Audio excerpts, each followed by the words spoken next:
The late afternoon sun hung low over the Arizona desert, painting the sky in streaks of orange and gold. The roadside diner off Highway 89 buzzed quietly, truck engines humming in the distance, country music leaking through the open windows, and the dry wind rustling the flags above the roof. Parked beside the building were 4 chrome-heavy motorcycles belonging to the Red Valley Riders, a group known in the area for loud bikes, louder laughs, and surprisingly kind hearts. Hawk, the tallest of the group with a thick beard and arms covered in tattoos, was checking the oil level on his Harley. Beside him, Smoke tinkered with a loose chain, while Rookie and Bear argued about which pie inside the diner was worth breaking their diet for. That's when they heard the footsteps, fast, frantic, scraping against gravel. Before any of them could turn fully, a small figure bolted into the parking lot. A boy, maybe 8 or 9, skinny, dusty, breathing hard like he had run for miles. He looked over his shoulder as if he expected a monster to appear behind him.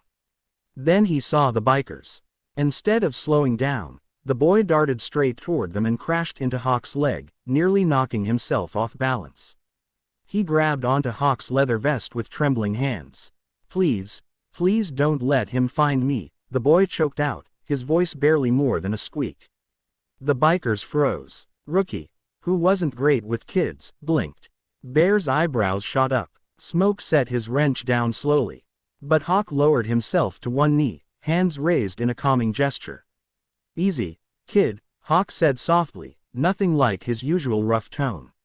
"Who are you running from?" The boy didn't answer at first. His chest heaved, his breath uneven. Up close, they noticed details that made every biker's stomach twist. Purple bruises blooming along his forearms, a cut on his lip, dirt and tear streaks mixing on his cheeks. Hawk's voice dropped even more. "Did someone hurt you?" The moment the boy whispered that his stepdad was coming, the parking lot's entire mood shifted. The bikers were no longer just hanging around, they were standing guard. Hawk positioned himself closest to the road, his boots planted wide, jaw set. Smoke wiped the grease from his hands and tucked his wrench into his belt like a weapon. Bear and Rookie flanked the boy, creating a protective semicircle around him. Inside the diner, a waitress peeked out the window, confusion written across her face. Hawk motioned toward her. "Open the side door," he mouthed. She didn't ask why, she just disappeared inside. Hawk scooped the boy up gently, as if he were something fragile in danger of breaking. "We're taking you somewhere safe. That okay?" he asked. The boy nodded, wiping his eyes with the back of his hand. They guided him around the side of the diner and into the staff room, a tiny space filled with cleaning supplies, extra menus, and a humming soda machine. Bear closed the door behind them while Smoke locked it.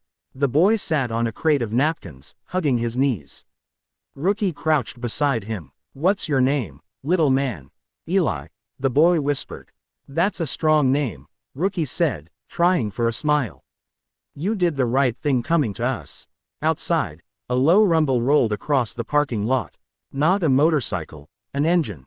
A heavy one. The boy's head snapped up. "That's him. That's his truck." The bikers didn't wait. Instinct kicked in. Hawk motioned them forward with a flick of his fingers. Smoke pulled out his phone and stepped aside to make the call.